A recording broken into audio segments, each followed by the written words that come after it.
Hey guys, it's Alexandra from Cre8tioncrochet.com and yarncraftsandcoffee.com. Today we're going to be making a really easy ear warmer worked in simple half double crochet stitches and made in a rectangle. I've shared about my 2024 mystery crochet along. Week 1 was about the Haylee ear warmers, and I shared it in worsted weight and lightweight. These are the same stitch pattern, but I have the chunky weight over here on the right.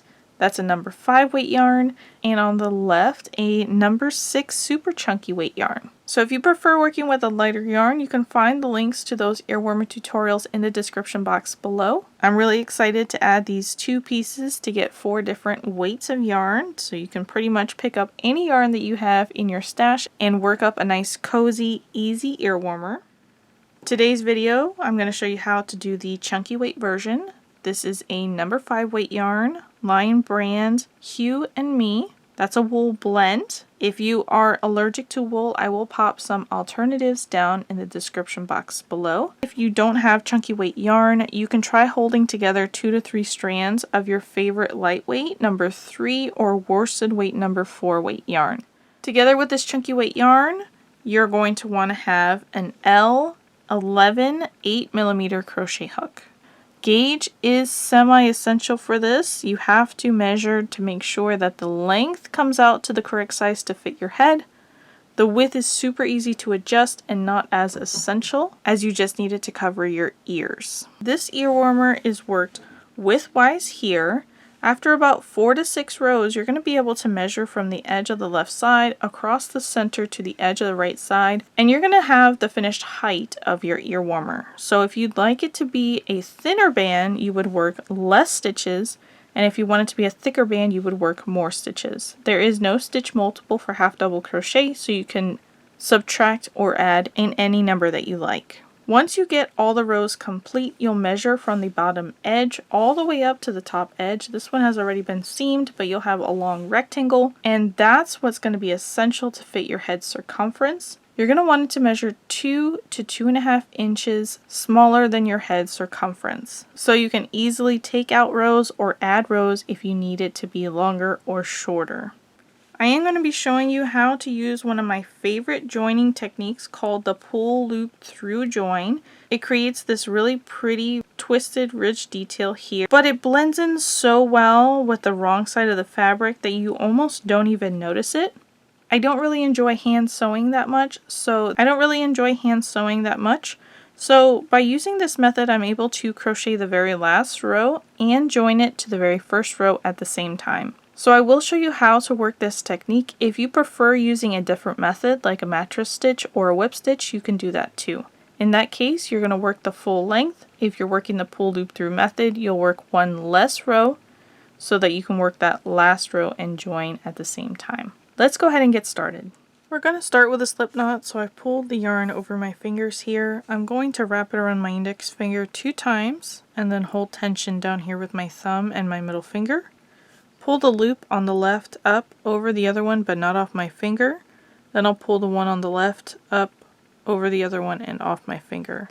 Grab my crochet hook, insert it into the loop on my finger and pull it off. I'll hold the working yarn in my right hand, short tail in my left. I'm going to pull that so this knot goes to normal tension. We're going to begin with a chain. To chain, we yarn over and pull through the loop on our hook. Yarn over, pull through the loop on our hook. Yarn over, pull through the loop on our hook. Each time we do that, we get one of these V shapes. 1, 2, 3 chains. We don't count the loop that's on our hook. I'm going to go ahead and put up a chart that shows how many chains you're going to want to have depending on the size that you're working. Now that we have our chain complete, we're going to half double crochet into the 3rd chain from the hook. Again, we don't count the loop that's on our hook. 1, 2, 3 chains. In the center of that chain, we're going to work our first half double crochet, yarn over, insert your hook into that stitch, yarn over and pull through, 3 loops on your hook, yarn over, pull through all 3 loops, yarn over, insert your hook into the center of the next chain, yarn over and pull through, 3 loops on your hook, yarn over, pull through all 3 loops. Yarn over, insert your hook into the center of the next chain, yarn over and pull through, 3 loops on your hook, yarn over, pull through all 3 loops. Right now we have 3 half double crochets complete that we've worked together. You can look to the top of those and see that V shape there. That's how you can count them really easily. Over here where we started, we skipped a couple chains and worked into the 3rd one. Those skipped chains there are also going to count as a stitch. So even though we worked 3 half double crochets, we add that as a stitch and we have 4 stitches in total. Continue half double crocheting into each chain all the way across to the end. Here I've reached the end and I have all my stitches complete. The total amount of stitches that you're going to have for this row is going to be 1 less than what you started with when you chained. For row 2, we're going to chain 1 and turn. We're going to half double crochet into this very first stitch and each stitch all the way across. Yarn over, insert your hook right into the center of that stitch, picking up both loops of the V shape at the top. Then complete your half double crochet. And continue half double crocheting into each stitch. At the end, we are going to work our last stitch into that beginning chain that we skipped. So once I get there, we'll do that together. Here at the end, it looks like we've completed our row, but we actually have 1 more stitch left to work into, and that's going to be the beginning chain where we skipped those 2 stitches and worked into the 3rd one. So the very next stitch that you're going to see here is a chain, and you're going to see the back bump there from the back of the chain. Then right underneath that is going to be the 2nd chain, and the 3rd chain is where that first half double crochet is worked. So that first chain there, the next stitch that's available to work into, that's where we're going to half double crochet. So you're going to insert right into the center of that chain and complete your half double crochet. And now row 2 is complete. And the shaping is off a little bit right here, but as you continue working, that's going to even out. All the remaining rows are going to be worked the same. You're going to start with a chain 1 and turn, and then you're going to half double crochet into that very first stitch and half double crochet into each stitch all the way across.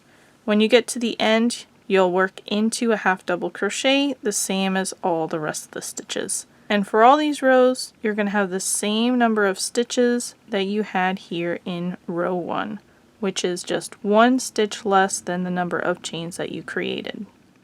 I have 5 rows complete here. To count your rows, you're going to look for the texture to differentiate between them. Down here at the bottom, the stitches look prettier and more defined. That's going to be the right side or the front side. Above that for row 2, the stitches are more textured, they're less defined.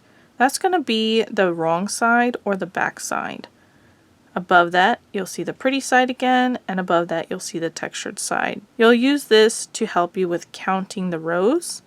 1, 2, 3, 4, and 5. Or the further I get, I count by 2s, and I just look for that raised up textured row, and I'll count 2, 4, 6, and so on.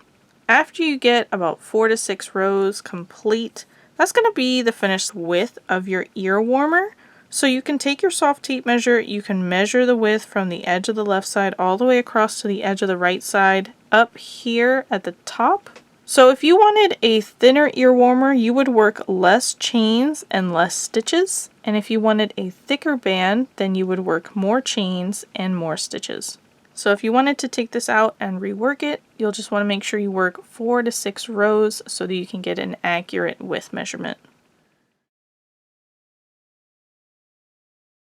I'm going to be showing you how to join using a technique called pull loop through, and that involves working the final row as you're joining to the beginning. So I'm going to put up a chart that's going to show how many rows in total you're going to need depending on the size that you're working, and it's going to have 2 different numbers. So it will say with pull loop through method and it will say with other method. So if you don't want to do this pull loop through technique, then you can work all the rows up and then join using a different method like a whip stitch or a mattress stitch, whatever your preferred joining method is. I don't really enjoy hand sewing, so I use the pull loop through method so that I can crochet the ends together and then just weave in my ends after. Now that we have all our rows complete, again, if you're going to do the pull loop through method with me, then you're one row short. But if you're going to whip stitch or mattress stitch or use another join method, then you have added that extra row. You're going to want to lay this out flat and measure from the bottom edge all the way across to the top edge, and make sure that this is long enough before you continue, because you can always add extra rows here, or if it's too long you can take rows out. But I recommend you go ahead and measure now, make sure you're in the right ballpark. If you still need to add that extra row to complete it for the pull loop through join, just take that into consideration. But if you're not measuring correct now, then the finished ear warmer is not going to fit correctly.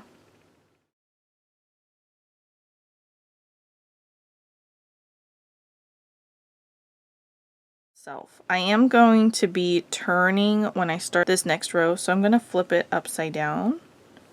And then you're going to find the center and you're going to fold it in and bring that other edge together. I do like to match up the ends. So here you can see that that's the right side. When I flip this over, it's also the right side. But when I work that last row in here to join it, it'll be from the wrong side. So it will alternate that pattern in there and complete it. This way, as you're wearing it, it looks seamless. To work the last row so that we can do the pull loop through join, I'm going to start with the chain 1 and turn. And I'm going to turn the entire ear warmer around. Half double crochet as normal into this very first stitch. Pull up a loop so I don't lose it. I like to hold on to that in between my fingers. Then I'll pull my hook out and go into the very first stitch that's here. And you want to remember that the 2 layers are coming together in this manner. So that's how you want to join the 2 layers as well. So I'm working into the top here, which is the outside part, the top of that very first stitch that's connected to my beginning tail end. And that goes from that outside layer to the inside of it. Then I'm going to reinsert my hook into that loop. Pull it down to normal tension, and then pull it through that stitch. And now the 2 layers here are connected by this stitch. So then I'll go into the very next stitch of my current row, half double crochet as normal, pull up on that loop, hold on to it in between my fingers and pull it off my hook. Then I'll go into the very next stitch on that other layer. Again, we want to join it just as it's laying here. So through the top layer into that next stitch, and then pick up the loop on my hook, bring it down to normal tension, and pull it through the stitch. So when you're looking at it, you're just working along there as it naturally lays together. So I've removed the hook from this stitch here, and I'm just going into that very next stitch right in the center of it from that outside layer into the center. Then I'll grab that loop back on my hook, pull it down to normal tension, and pull it through. Half double crochet as normal into the next stitch, pull up the loop, hold on to it, pull the hook out, go into the very next stitch on that second layer, put the loop back on it, pull it down to normal tension, pull it through. And you can see that it has this little twisted join here. I really like that little detail.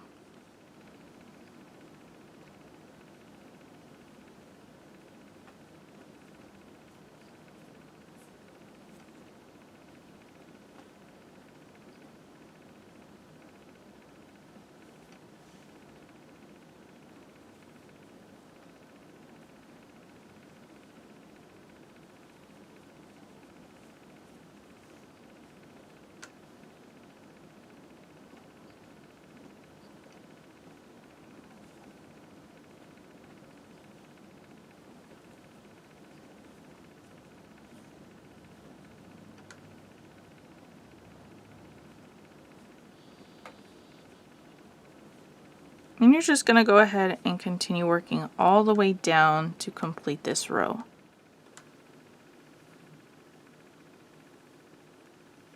And now I'm going to go ahead and fasten off with a tail end long enough here that I can comfortably weave in. Pull up on this last loop to break it, and then I'll grab my tapestry needle.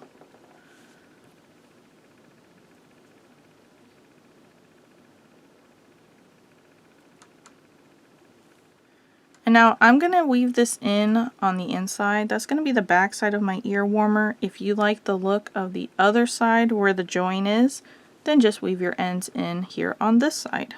The other rows look exactly the same, but the join does look a little bit different depending on the side that you're looking at. So just weave in on whichever one you want to be the back side. Since I'm going to do it as the inside, I'm going to come here, tighten this up. I'm going to bring my needle here into the very last stitch on that left side, right in the center on the edge from this front side to the back, and pull through. That's going to create one leg here. Then I'm going to come from the back side into that very last stitch here on the right on the edge, from the back to the front, and pull through. That's going to create the other leg, and you're going to see that's going to match the other rows here. Now I'll take it back through that stitch on the left one more time. Give it a tug. You want it to mimic the rest of the stitches, but you don't want it to be too tight that it distorts your fabric. You want it to lay naturally. Then I'll flip to the back. Because we need this ear warmer to stretch horizontally to fit our head, we want to make sure that we're weaving in vertically into the rows. I always like to break my stitch in half when I enter and exit instead of picking up the whole entire thing. This is going to help capture my yarn better. Then we'll just run it up through several stitches, and then here at the end breaking that last stitch in half. Hold on to the fabric in between my fingers, pull it through, give it a tug. Then go back. Use your fingers to manipulate the fabric if you need to. If your fabric has bunched up, you want it to lay naturally. Rotate this. Insert into a nearby stitch, breaking it in half. Run up through several of the same stitches, breaking the last stitch in half when you exit. Hold on in between your fingers. Pull the needle through, give it a tug, use your fingers to manipulate the fabric if you need to. Now I like to do 3 passes, that's my magic number. If you feel comfortable after 2, you can go ahead and fasten off. If you feel like you need to work a 4th one, you can go ahead and do that too. Now here in the center it looks like the stitches have pulled apart a little bit, so if I go straight up you're going to see a lot of my needle there. So I'm just going to wrap it around the stitch right underneath and then continue upward.